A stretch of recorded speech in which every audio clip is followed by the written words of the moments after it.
This class mostly will be using an HB pencil. Now, an HB pencil is great because it doesn't go too dark, it doesn't go too light, and it does blend well with the blending stumps. So a blending stump available pretty much any of the art stores you can find, big ones, small ones. You can trim them with a sharp blade and they last a long time. If you can't get one of those, then get a Q-tip. And you can use your finger also, or you can put your finger on the Q-tip like that so it doesn't break.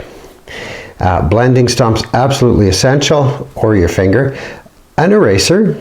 I use the Staedtlers because they're vinyl and they don't ruin your paper. A good quality sharpener, or an X-Acto blade will work.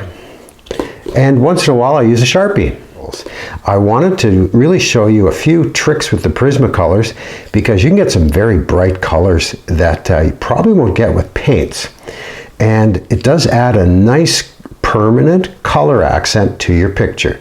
There's two grades. You can get the student quality, which is about $35 for 24. And you can get the professional quality, which is probably twice the price. These are really cool pencils because they just lay color onto your picture nicely. The chalk pastels, readily available. These are not very expensive. They're Staedtler. I think they're like $5. You can get really good quality ones and pay $40.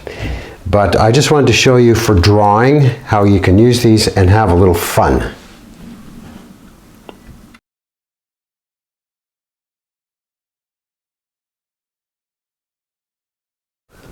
Well, here's our painting materials. We have tape for taping the picture. You'll see in our project how I tape down one side and get two areas here for testing colors and things. And our main picture's right here.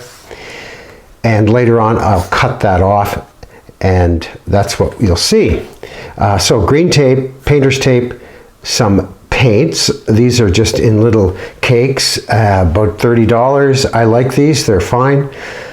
They work well and they're always handy, or you can use tube paints. Graham paints are great. This is Cotman, which is a student grade, readily available and not too bad. They're not the best, but they're better than cheap paint. So Cotman, good student grade.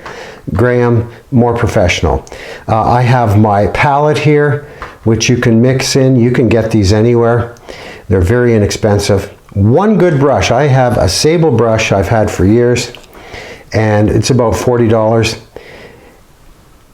And here is a Robert Simons, $5 or $6.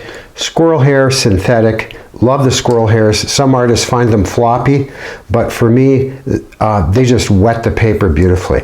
Paper towel. It's a good idea to tape your picture to a board, something stiff, so that you can tilt it and move it, because watercolor does like to run down and run up. Okay, so that's about all we'll need for painting. Get those materials. What's the simplest thing you can get by with? Probably one of these, a brush or two, and of course your paper.